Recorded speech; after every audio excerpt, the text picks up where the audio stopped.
We need to talk about church trauma for a moment. Now, let's start off with a little history lesson. I was in high school in the years leading up to the legalization of gay marriage, right? So that's when it was like most tense. Everybody knew it was going to happen. The states were slowly but steadily legalizing it. And I was not just in high school, I was in a Christian private school. So everybody was like talking about it nonstop. A teacher later confided in me that they literally had talking points from the school about how the teachers were supposed to make sure that they talk about how bad gay marriage is. Like, it was not perhaps the most hospitable environment for a young homosexual. We'll put it nicely. In fact, I recall an instance where one student said that we needed to call a new crusade to kill all the gays, to which the teacher laughed. And I was like, what? You just, what? What's happening here? I remember a couple times, actually, I was brought in and informed that if I was homosexual and I did come out, I would be expelled because homosexuality was, quote, a sin straight from the pits of hell. I personally would argue that things like murder might be a little worse, but you know what? In the Bible, sin is all equal, so whatever. I'll let it slide. So things did not go perhaps the best for me in high school. I was suicidal, I was depressed, hated my life, hated God at times, and then I would love God. I would go back and forth. I felt like God wouldn't let me go, but at the same time, every Christian in my life was like, hello there, going to hell, how are you? And I'm like, love that.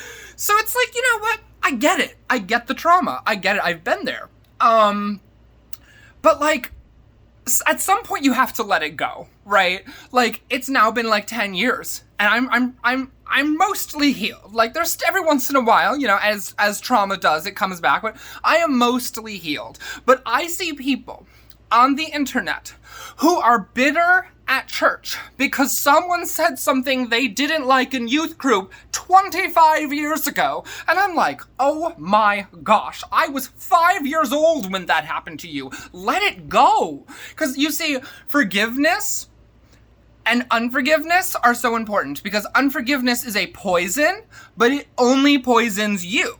Say I'm mad at someone. Say I'm thinking about someone right now that I don't like. Oh man, they're so annoying. They hurt my feelings when they said, guess what? They don't know.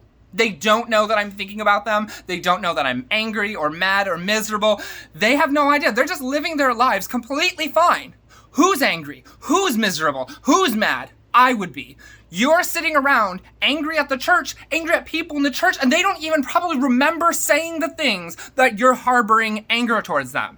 See, the problem is everyone expects perfectness because they don't understand Christianity. So they're like, you're a Christian, why aren't you perfect? Being a Christian does not mean, ooh, I'm perfect. It means you acknowledge that you're so imperfect that you need God's help. That is what that is. So for people to expect perfection from church people is absolutely ridiculous and unfair to people in the church. Now, I get it. The trauma is real. A lot of people have church trauma for various reasons, but you have to understand at some point, the people who hurt you are not even the same people that they were. Like, I'm not the same person I was last year. So being mad at someone for what they said to me 10 years ago, like, what? They've changed people 4 times by now. It's literally the same body, but I'm mad at this body because it hosts someone, it did at some point host someone who no longer exists. That person that I'm mad at, that person that I want forgiveness from, that person is gone. You are mad because you want forgiveness from someone who ceased to exist years ago. Now it's the same body, but a totally different soul. The soul is different. People change over time. So we just sit around angry and miserable and bitter at people who don't even exist anymore, and it only hurts us. Life is 10% what happens to you and 90% how you respond to it. You can choose the response of being angry at the church and hating God, but at the end of the day, that just means you're harboring more hate, which is going to make you less happy and less joyful. But let's say you choose instead to forgive the people who hurt you. Well, now you're on a path where you're going to get to a point of peace. You're going to be at peace with those people, at peace with God, at peace with the church. And when Christianity or Islam or whatever comes up, You're not going to be like, oh my gosh, I remember what they did to me 15 years ago. You're going to be like, oh yeah, I respect that other people have different beliefs than I do.